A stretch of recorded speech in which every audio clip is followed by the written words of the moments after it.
আরে বাবা রে বাবা, এরকম সাইজের ছোট প্রাণী গরু কখনো আমি দেখি নাই। আরে বাবা, এটা কেমনে সম্ভব?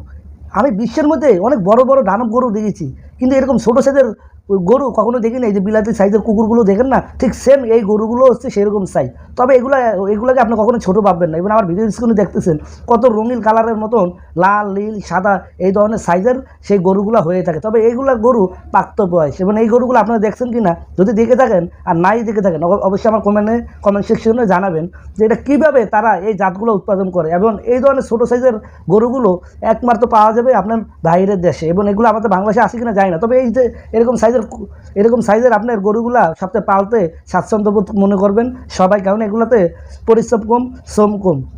মানে এই তো এরকম ছোটো সাইজের গরু আপনার খুবই পরিশ্রমটা হার অনেক পরিমাণে কম। এরা আপনি চাইলে এই ধরনের কুকুর এই ধরনের আপনি কী বলে এই গরুগুলো সংগ্রহ করতে পারেন। আর এই গরুগুলো খুবই আপনাকে খাটনি থেকে বাঁচাবে, এবং যে কোনো একটা ঝামেলা হলে এই গরুগুলোকে নিয়ে আপনি ডাক্তারের কাছে যেতে পারবেন, হাসপাতালে যেতে পারবেন। এবং